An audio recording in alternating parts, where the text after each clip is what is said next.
جوز کے اوپر اللہ تعالی کی طرف سے عذاب کا آخری کوڑا عیسیٰ ابن مریم خود برسائیں گے. کیوں؟ اور یہ بھی قرآن میں ذکر ہے کہ میں قیامت تک تم پر وقتاً فوقتاً ایسے عذاب مسلط کرتا رہوں گا، ایسے لوگ مسلط کرتا رہوں گا جو تمہیں عذاب دیتے رہیں گے، کیونکہ تم نے عیسیٰ ابن مریم کا انکار کیا. اعوذ باللہ من الشیطان الرجیم.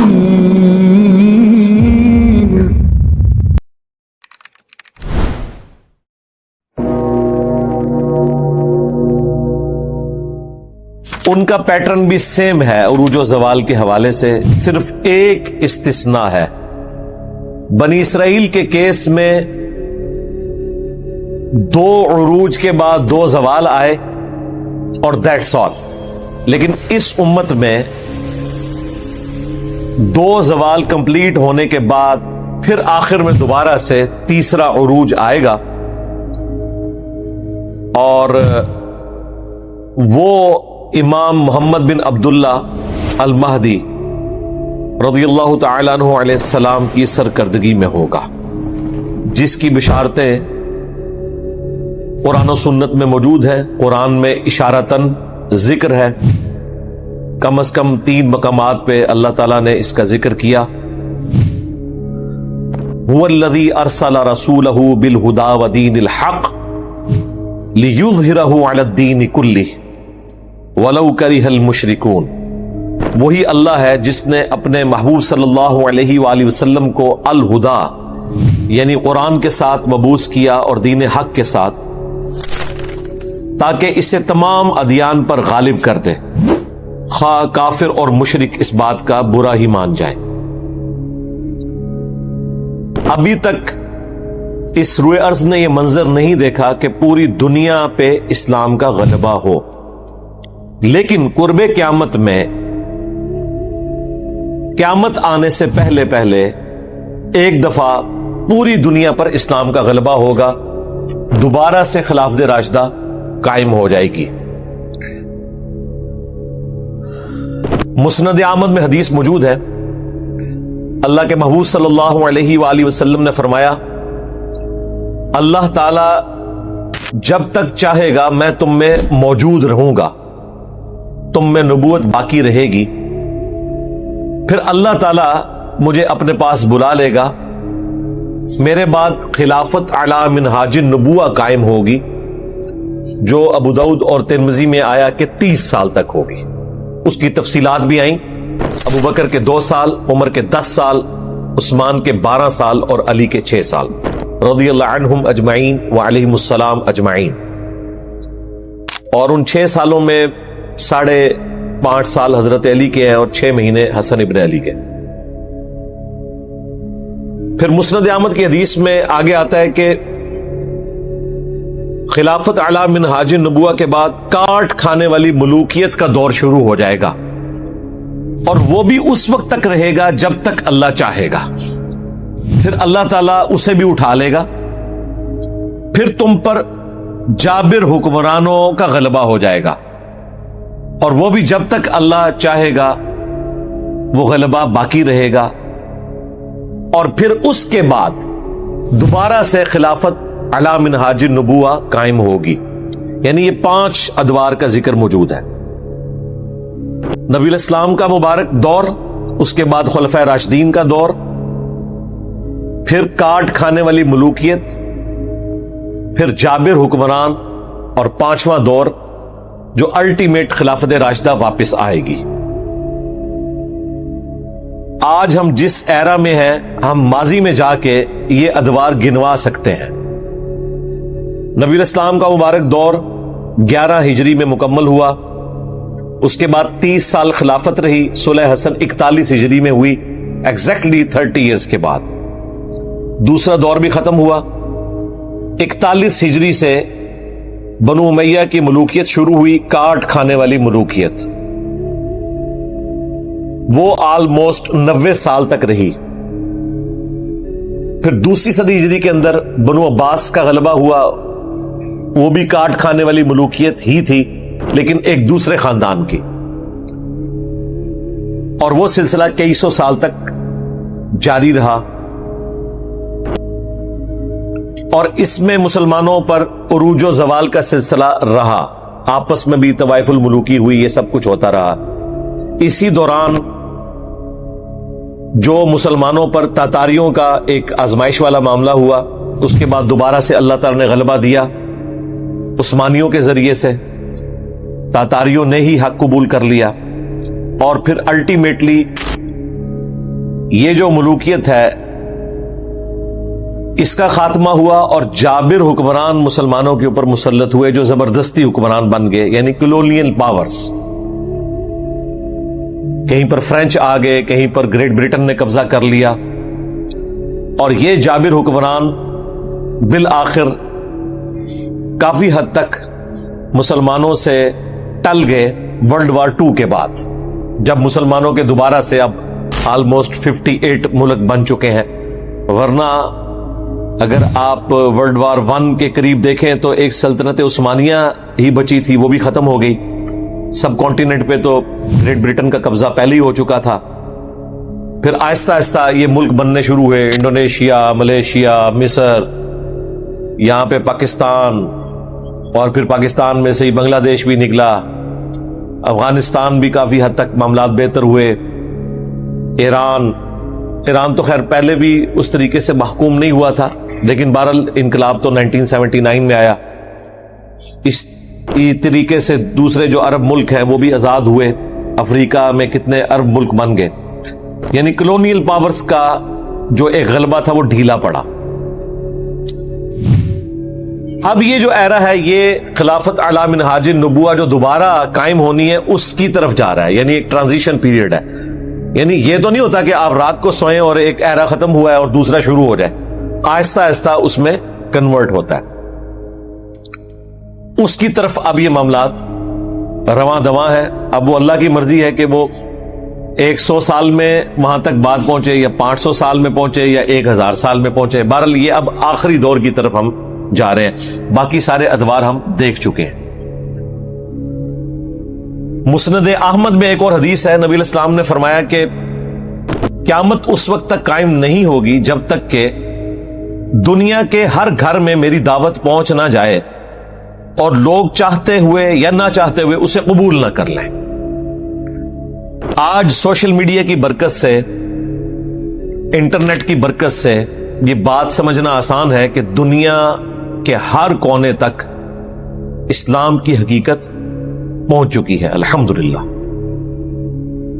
شاید چند ایک کوئی جنگلات باقی رہ گئے ہوں، ادروائز جتنی بھی سویلائز جگہ ہیں وہاں پر یہ حق کھل چکا ہے۔ اس حوالے سے مسلمانوں کا ریلیجن لوگوں میں انٹروڈیوس ہو چکا ہے، اور خصوصاً جب سے یہ پچھلے سال 7 اکتوبر 2023 سے اسرائیل کا اور حماس کا کنفلکٹ شروع ہوا، اس کے بعد سے تو پوری دنیا کی خبروں میں مین خبروں میں یہ چیزیں ڈسکس ہوتی ہیں، بنی اسرائیل versus Muslims, Jews versus Muslims, اور اس سے ظاہر ہے ریلیجن والا معاملہ سب کے سامنے آ رہا ہے۔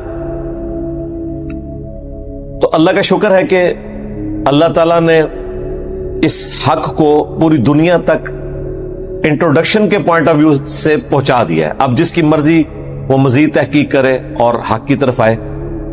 11 ستمبر 2001 کے بعد جس طریقے سے مسلمانوں پر پابندیاں لگائی گئیں، اللہ تعالیٰ نے اس شر میں سے بھی خیر نکالا اور نان مسلمز کو اسلام کا تعارف ہوا۔ اس کے بعد تو بہت تیزی سے لوگ اسلام کو اسٹڈی کر کے پرپز آف لائف تک پہنچے، خدا کا تعارف ہوا لوگوں کو، اور قرآن کو اسٹڈی کیا، حق بات کو قبول کیا۔ ہر شر میں سے کوئی نہ کوئی خیر نکلتا ہے۔ ابھی یہ فلسطین والے جو معاملات ہوئے اس کے بعد کئی لوگوں نے اسلام قبول کیا، ایٹ لیسٹ یورپ امریکہ میں لوگوں کے دماغ کھلے ہوئے ہیں، وہ جب کسی تحقیق میں پڑھتے ہیں تو کوئی نہ کوئی رزلٹ ضرور نکال لیتے ہیں، اور جو حق کے متلاشی ہیں وہ حق تک پہنچ جاتے ہیں۔